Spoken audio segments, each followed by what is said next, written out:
I'm just besotted at the condition of a human being, of which I am one, and I'm guilty of the same condition. Our absolute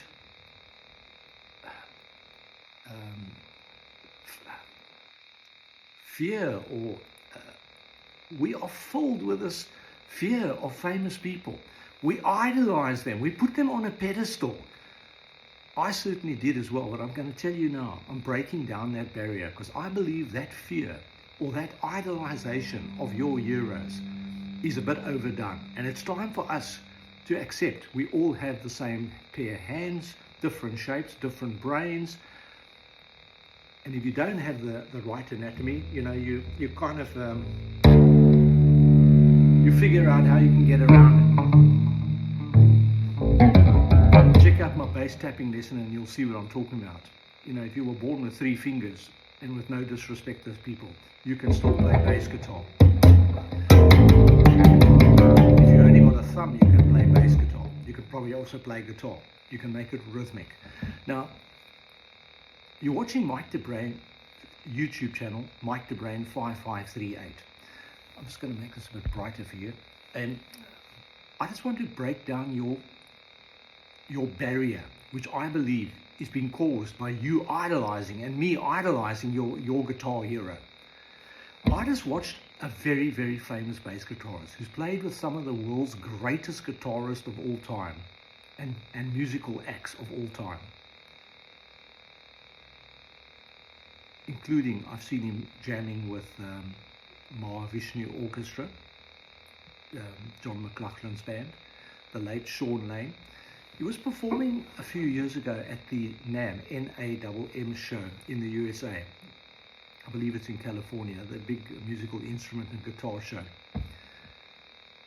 And the video that I watched is almost 15 minutes long. It's had 21,000 views in less than 4 years.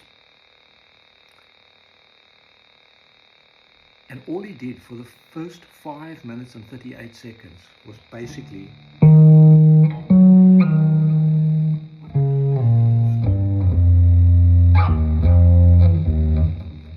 play notes of the F minor pentatonic scale. And then later he went and did, just got to get my orientation here. By the way, disclaimer, I'm not a bass guitarist. I'm an aspiring guitarist, but I do some bass, to basic bass to fill up my loops. Now, since I've learned the most basic music theory, of which I've got lessons on my channel, so please go check it out if you're new to guitar, or I might even astound even some of you more advanced intermediate players at times with some of my concepts, because I've done a lot of research.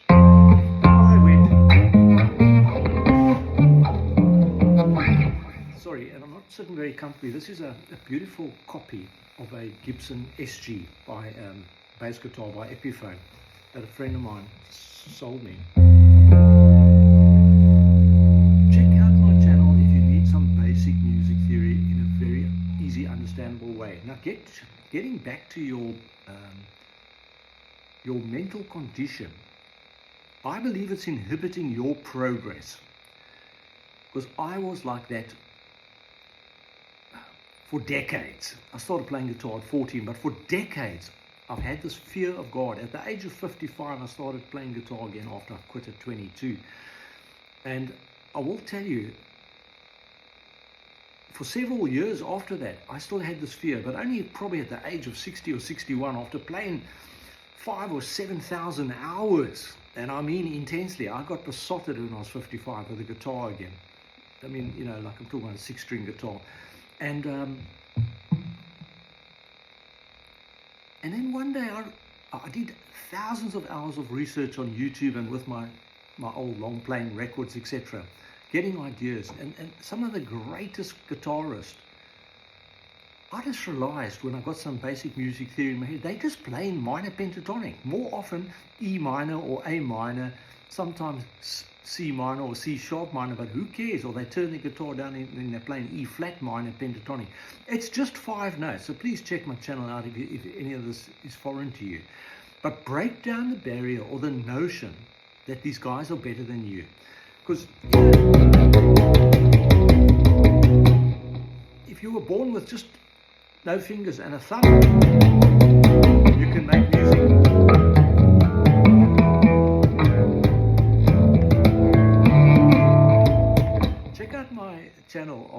a short on bass tapping where I actually do some those 4 fingers, playing chords. But check the channel out. I'm not going to attempt that now. Some of the most proficient guitarists that I have met over the last 50 years.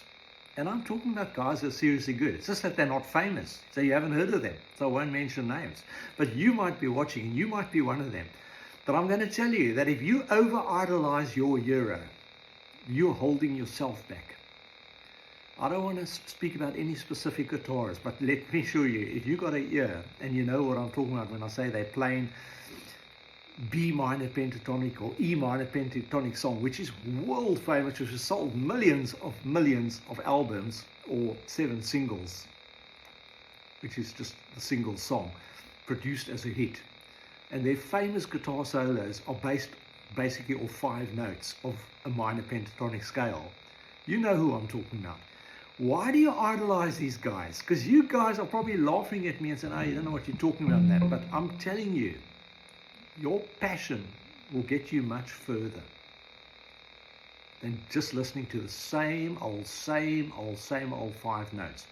Full credit to those guys. They wrote most beautiful songs. You can never take that away from them. But do you really want to spend 7 decades of your life trying to copy someone who's using 5 notes? Or do you want to move on with it and discover what's inside you? Now, my channel has got some of the biggest lot of crap on it. I do appreciate, I can hear you saying that. Well, good luck to you. Thanks for viewing. Because if it wasn't for you, in the last 22 months, I've gone from 6 subscribers. I joined in 2015, I think it is, on YouTube. I only got 6 subscribers till 2022, the 4th of December, my daughter's birthday. 22 months later, I've got 773 subscribers net, thanks to you. So I must have something that people are interested in. And I appreciate if you're one of them, that'll keep coming back to view my videos. They're pretty diverse, they're pretty wacky, some of them. Unfortunately, I deleted about 500-600 covers. The one that got me into trouble with a copyright strike. So that's when, several months ago, I think it was May month, I decided to delete about between 500 or 700 videos where I did covers. The one that got me was the Eagles song, Hotel California.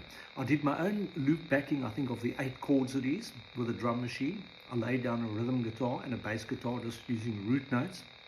And I soloed like hell for 2 hours. Well, I got struck by a complaint from none other than that, the global conglomerate based in California, Hollywood, Universal Studios. Thanks for the compliment. I really thought it wasn't even note for note. It was played out of my head. I'd last listened to the song about 17 years ago. As a teenager, I first heard that song at the age of 18 in January of 1977. I'll never forget, the 5th of January. I loved the song, but I haven't listened to it for about 17 years when I did it in May month. Or I think I did it the year, about 6 months before May, like late last year. About a year ago I did it. And I put a 2-minute cut of my solo on my Les Paul. Well, they thought it was good enough to get struck off. So I will take credit for it. A gentleman who follows me on YouTube actually said, Mike, take that as a compliment. So anyway, in the process, I've decided to delete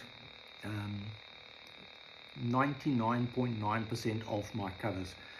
I've been given credit for doing a good Carlos Santana. I've been given credit for doing a good Dave Gilmour. I might do you a Dave Gilmour style song. I know my Neil Young covers, and I'm not a singer, by the way. My Neil Young covers were pretty popular with Americans specifically, I found. Now, thank you for that, because I've got to say, I'm not a singer, okay? So when you see me howling like a wolf behind a microphone, it's just passion, mate. I don't know the words often of these songs, and I've been criticized by my own family members for that. But just take it in the just that it's meant, eh? I'm just having fun. I'm going to be 66 years old in January, mate. Can a man not have any fun in his life? So, whatever you don't understand, go on my channel. I've got a series going, Guitar Lessons 1.0.0. let's call it Guitar Lessons 100, and I think the last one was Guitar Lessons 1.4.1, 141. There's 42 lessons there, you know, because 0 becomes 1, 1 becomes 2. Okay, 101.4.1, there's 42 lessons there. I don't know how many hours, maybe 5-6 hours. They're not in vertical. You can pick what's good for you, because you might like something wacky, like,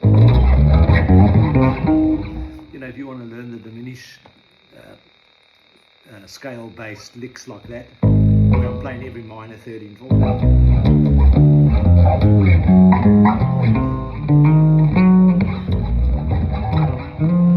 It's just to get your coordination going. You know, especially if you're a guitarist, it'll make a lot more sense. But why can't bass guitarists do it for that matter? You know, you've got A flat, you've got B, and you've got D, and then you've got your D, your F, and your G sharp. In other words, every alternative string I'm doing that.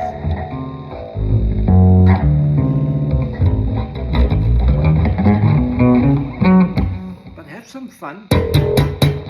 Don't forget about that thumb, and don't forget about your chords. If I, in the guitar style, the D major chord. Now I've got to figure out where my D here on this guitar. This is.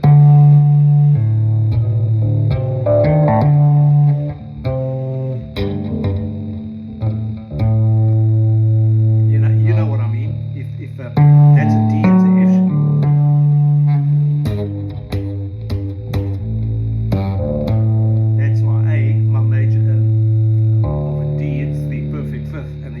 The major third.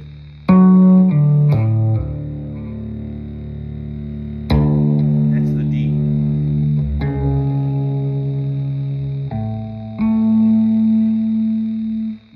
You've got to know your intervals.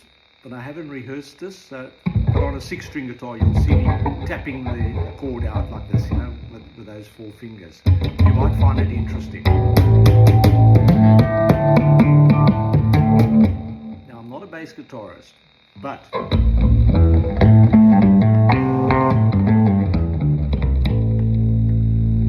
getting my way around it. But I'm just doing very basic playing. But I'm trying to show you can break the fear down. And remember that story I told you about that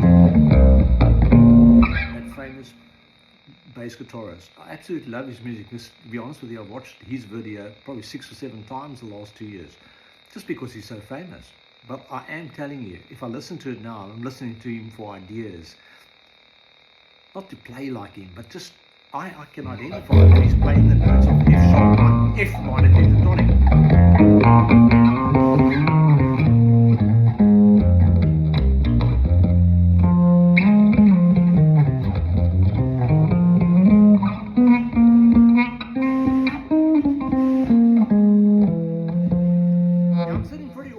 So I'm hitting all the wrong notes. But if you can hear that, then congratulations, because then you're learning with me. But please, I'm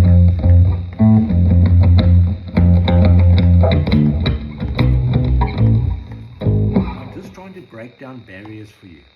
Now you go check my channel out, have a look at some of my jams. I wish I could do you more covers, because it's songs you know and that I identify to. Because I have over the last, well, geez, I joined in, especially the last 3 years or so on YouTube, when the videos were up, I got a reasonable amount of acclaim for some of my covers of some of the world's greatest guitarist material. But those were very melodic. But now, if you watch me now, I'm going more outside, exploring. I can play you very melodic music if I want to, but I find it boring. You know, at the age of 16, I was already playing for National Bank's annual Christmas dances, and I was playing the Shadows, and I was even playing some jazz. You know,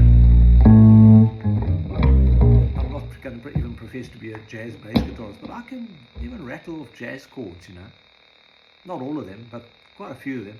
In those days, I had zero training. I was just doing it by ear, what I heard on the radio. And a gentleman came up to me from the UK, back in South Africa, and he came up to me and he said, when I was, I think I was 22 years old, just before I quit, And he said to me, you know, I've been to a lot of pubs, I've seen a lot of jazz guitarists. He says, are you trained? I said, no, sir. I said, with this little band that I'm in now, it's the first time I've ever tried to play jazz. It was late night, so we just thought we'll do something alternative instead of the rock and new wave and punk music we were doing. And to my amazement, this gentleman came up, he was about 46 years old when I was about 22, and he said, you're a mean jazz guitarist. I said, thank you very much, sir, because I really don't know what I'm doing. But I had the swing. I had a very good drummer, friend of mine, who's sadly passed away as well now. But when we were younger, we just give things a go, you know. We try to be like your heroes. Now, yes, try to be like your hero, but don't get so obsessed with one, because eventually you'll sound like your hero. And sooner than you actually think. It's actually quite astounding. Anyway, I might do you a Pink Floyd, Dave Gilmour style song later, or you check my channel out. And I try not to go too close to their sounding music, but it's very difficult when you add reverb and delay, not to start sounding on a Fender Stratocaster especially. Therefore, sometimes I use other guitars just to be a bit different. But just to show you, you can get that sound with any guitar in my view. A lot of the sound comes out of your fingers, you know. That's what the experts say. Anyway, I hope you found this motivational and useful, and not to be intimidated. Don't be shy or embarrassed to put your stuff up, okay? Because I'm the first one to watch it, because I've watched tens of thousands of videos of YouTube. I was listening to Metallica, and I was listening to Cole Chisel from Australia this morning. I was bored. I listened to about 30 seconds. I said, come on, man. New people need to come out. I was listening to Guthrie Govan. He kept my attention more than either of those bands. But maybe that's just me. I don't know what you like watching. But if you've got any comments what you do like watching, let me know. But I don't want to do what everyone else has done before for 200 years. I want to mix it up a bit. Yes, I will use parts of their ideas, because I know that's the only way I'm going to get any traction for you to actually come and view my channel. But so there's several lessons here in life that I don't want you to be boring and keep the status quo. I think it's good for the human race and the human condition that we move away from what everyone else is doing.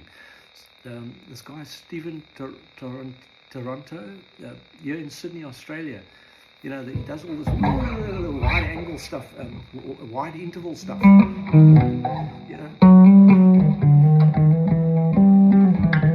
I'm using Phrygian dominant on a lead guitar, of course.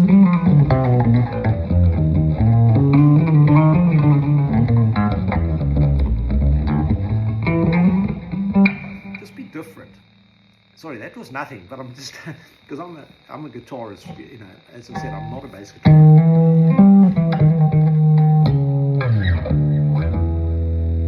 But know where your E's are on a guitar. For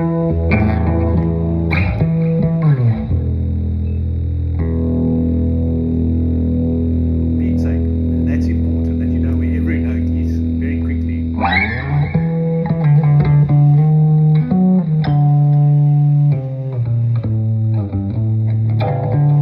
Get into some of this wide angle stuff.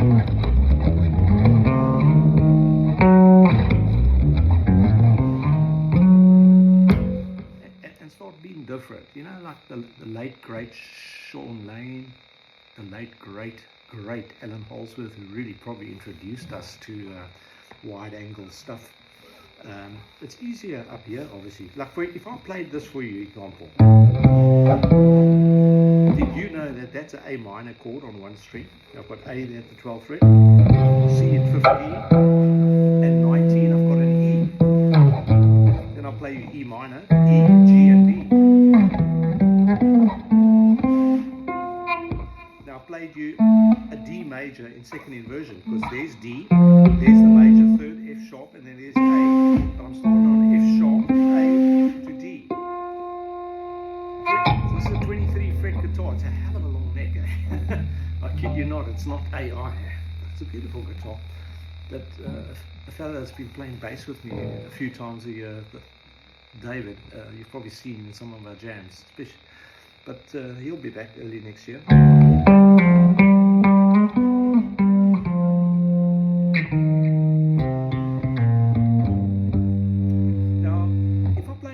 A there.